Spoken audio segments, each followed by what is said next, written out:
शिक्षण वांछनीय सूचना देना है, यानी जो मॉडर्न तरीके में जो टीचिंग की जाती है उसमें आप ये देखेंगे कि एक तरह से ज्ञान सूचना देना मात्र है कि हम अगर एक विषय पढ़ा रहे हैं उस विषय में क्या अर्थ है, क्या परिभाषा है, क्या तुलना है, क्या संबंध है, तो एक तरह से जो हम संक्षिप्त अर्थ लेते हैं वो शिक्षण एक सूचना देना मात्र होता है। शिक्षण सिखाना है, सिखाने से तात्पर्य है लर्निंग, और व्यक्ति के या बालक के व्यवहार में जिस तरह का हम परिवर्तन करना चाहते हैं उस तरह का परिवर्तन अधिगम कहलाता है। और अधिगम के लिए शिक्षक अधिगम के जो थ्योरीज हैं उनसे भी अवगत होता है, कौन सा बच्चा किस थ्योरी से सीख पाएगा। तो जहाँ अधिगम की बात हम करते हैं तो कभी व्यक्ति या बच्चा सूझ के द्वारा सीखता है, कभी हम उसको समस्या समाधान के लिए द्वारा सिखाते हैं, या छोटे बच्चों के द्वारा वो भूल करता है, अभ्यास करता है, उसके माध्यम से सिखाते हैं। तो अनेक जो हमारे शिक्षाविद हैं या मनोवैज्ञानिक हैं उन्होंने बच्चों को सिखाने की विभिन्न थ्योरी दी हैं कि बच्चे अनेक शिक्षण की जो अनेक विधियाँ हैं उनके माध्यम से बच्चा सीखता है। तो इस तरह से जो वांछित व्यवहार में परिवर्तन लाना हम शॉर्ट में कह सकते हैं शिक्षण है। शिक्षण चुने हुए तथ्यों का ज्ञान देना है।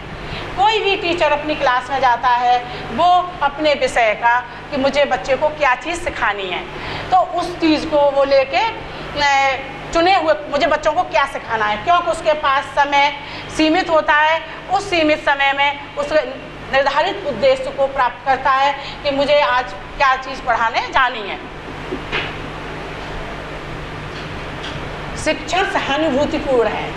जैसा कि मैं कह रही हूँ कि अपने विषय के हम कितने ही मास्टर हो सकते हैं, हमें अपने विषय पर कितना ही ज्ञान हो सकता है, तो उस ज्ञान को सिर्फ क्लास में दे देना शिक्षण नहीं है। प्रत्येक बच्चे के साथ में जुड़ जाना, प्रत्येक बच्चे को उसको समझना, कौन सा बच्चा किस नेचर का है, किस स्वभाव का है, ये चीज़ जानना शिक्षण के अंतर्गत आती है। अगर कोई बच्चा परेशान है या उसको कोई कठिनाई है, उस कठिनाई को वो उससे पूछे बच्चे से, और किस कारण वो बच्चा दुखी है, परेशान है, सीखने में रुचि नहीं ले रहा है, तो टीचर का कार्य है बच्चों के साथ में सहानुभूतिपूर्ण व्यवहार करे, सहानुभूतिपूर्ण संबंध रखे। शिक्षण सहयोग पर आधारित है।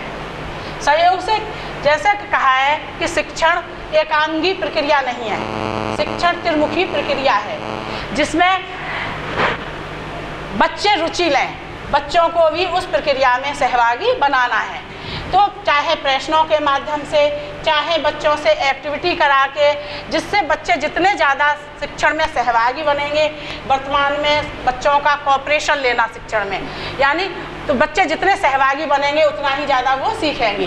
तो इस तरह से कोऑपरेटिव लर्निंग, दो रूप में सहयोग, बच्चे बच्चे से सीखते हैं, बच्चे टीचर से सीखते हैं, बच्चे अन्य साधनों से भी सीखते हैं। तो जो शिक्षण की प्रक्रिया है वह सिर्फ शिक्षक पर आधारित नहीं है, बहुआयामी प्रक्रिया है, बच्चे बहुत तरह से सीखते हैं। डेमोक्रेसी के बारे में क्या जानते हो? सबको बोलने का अधिकार है। सबको बोलने का अधिकार, बहुत अच्छा। और कोई डेमोक्रेसी की विशेषता बताइए। हाँ यशस्वी आप बताइए, माइक से बताइए। जनता का जनता के द्वारा जनता के लिए। हाँ वेरी गुड। यानी जनता का प्रजातंत्र शासन की एक पद्धति है जिसमें जनता द्वारा जनता के लिए, यानी जो शासन पद्धति है वो जनता के हित के लिए है।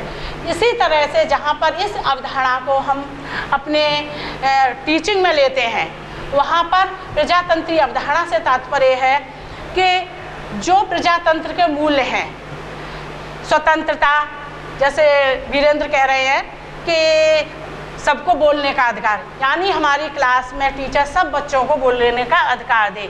ऐसा ना हो कि कुछ बच्चे जो होशियार है बस उन्हीं बच्चों तक उसका टीचिंग मतलब उनको ही वो रुचि ले और वो ही बच्चों को आगे बढ़ाए।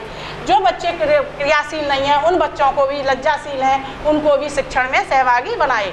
तो इस तरह से स्वतंत्रता, सभी बच्चों को स्वतंत्रता हो अपनी बात कहने की, समानता, बच्चों पर लिंग, धर्म, जाति, किसी के आधार पर भेदभाव ना हो, भ्रातृत्व, सभी बच्चे मेल जोल से रहें, यानी इस तरह का बच्चों के साथ में व्यवहार उनको सिखाया जाए कि बच्चे टीम भावना से, भ्रातृत्व के भाव से रहें।